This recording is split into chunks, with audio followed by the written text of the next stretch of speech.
श्री गणेशाय नमः। ओम नमो भगवते वासुदेवाय। नमस्कार भक्तों, आप सभी का स्वागत है मेरे Vitthal soulful journeys with Sadhana channel में। आज हम श्रवण करेंगे भगवान श्री हरि को प्रिय पुरुषोत्तम मास की पावन कथा का। यह कथा पद्म पुराण और स्कंद पुराण में वर्णित है। जो भक्त श्रद्धा से इस कथा को सुनता है उसे भगवान विष्णु की विशेष कृपा प्राप्त होती है। तो आइए भक्ति और श्रद्धा के साथ पुरुषोत्तम मास कथा का शुभारंभ करते हैं। बोलिए श्री पुरुषोत्तम भगवान की जय। प्रिय भक्तों, आज पुरुषोत्तम मास महात्म्य में हम अध्याय 1, 2 और 3 का श्रवण करेंगे।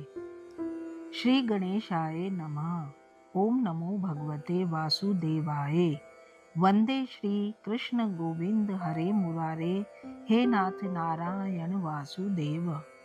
नमो नारायण। क्या आपने कभी सोचा कि जिस समय को हम घड़ियों और कैलेंडरों में मापते हैं, क्या उसका भी कोई हृदय हो सकता है? क्या समय को भी दर्द महसूस होता है? हमारे शास्त्रों में एक ऐसी घटना का वर्णन है जब स्वयं काल का एक हिस्सा फफक फफक कर रो पड़ा था। यह कहानी उस महीने की है जिसे दुनिया ने कचरा समझकर फेंक दिया था, लेकिन ईश्वर ने उसे अपने मस्तक का तिलक बना लिया। अगर आप अपने जीवन में अपमान या अकेलापन महसूस कर रहे हैं तो आज की यह कथा आपके लिए है। चलिए नैमिषारण्य की उस दिव्य सभा में चलते हैं जहां से इस रहस्य की पहली परत खुलती है। कथा का केंद्र है नैमिषारण्य वन। हजारों साल पहले 88,000 ऋषि मुनि कलयुग की आहट से डरे हुए थे। उन्होंने सूत जी महाराज को घेर लिया और पूछा, प्रभु, कलयुग का मनुष्य भोगी होगा, अहंकारी होगा और उसके पास तपस्या का समय नहीं होगा। क्या कोई ऐसा गुप्त द्वार है जिससे वह सीधे बैकुंठ पहुंच सके? सूत जी मुस्कुराए और बोले, ऋषियों, जो चिंता आप कर रहे हैं वही एक बार देवर्षि नारद ने भगवान नारायण से की थी। तब बद्रीनाथ धाम में नारायण जी ने एक अद्भुत रहस्य खोला था। उन्होंने बताया था कि जब सृष्टि की गणना के लिए महीनों का बंटवारा हो रहा था, तब एक अतिरिक्त मास प्रकट हुआ। ज्योतिषियों ने देखा कि इस महीने में सूर्य की कोई संक्रांति नहीं है, यानी सूर्य एक राशि से दूसरी राशि में प्रवेश नहीं कर रहा है। बस यहीं से उस महीने का दुर्भाग्य शुरू हुआ। विद्वानों ने घोषणा कर दी कि चूंकि इसमें सूर्य का वास नहीं है, इसलिए यह मल मास है, गंदगी का महीना, इसमें कोई शुभ कार्य नहीं होगा। इस एक घोषणा ने उस मास के अस्तित्व पर कलंक लगा दिया। अध्याय 2, मल मास का घोर तिरस्कार और मानसिक पीड़ा।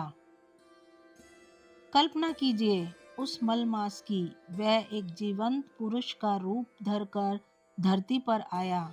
वह चाहता था कि लोग उसे प्यार करें, उसकी सेवा करें, लेकिन वह जहां भी जाता अपमान उसका पीछा करता।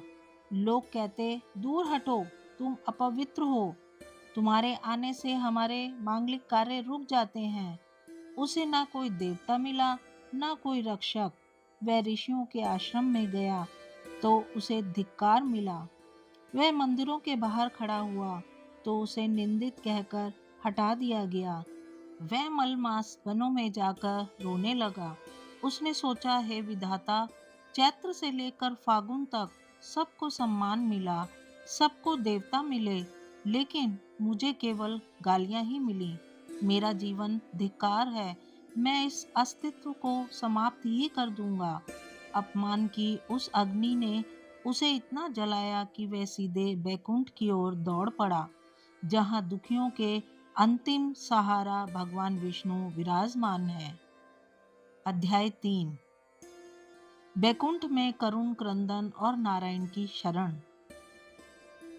बैकुंठ का द्वार खुला और एक बदहवास रोता हुआ पुरुष भगवान विष्णु के चरणों में गिर पड़ा। उसके आंसुओं से प्रभु के चरण भीग गए। भगवान विष्णु ने अपनी योग निद्रा त्यागी और पूछा, वत्स, बैकुंठ में रुंदन, यहाँ तो केवल आनंद ही आनंद है, तुम्हें क्या दुख है? मलमास सिसकते हुए बोला, प्रभु, मैं सबका हूँ, पर मेरा कोई नहीं। दुनिया मुझे अछूत कहती है, मुझे कोई नाम नहीं मिला, कोई पद नहीं मिला, सब मुझे त्याग चुके हैं। अब या तो आप मुझे अपना लीजिए या मेरा अंत कर दीजिए।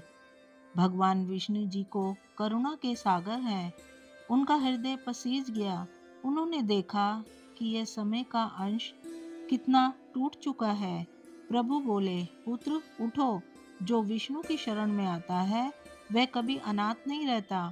मैं तुम्हें वहां ले चलूंगा जहां स्वयं काल का स्वामी निवास करता है।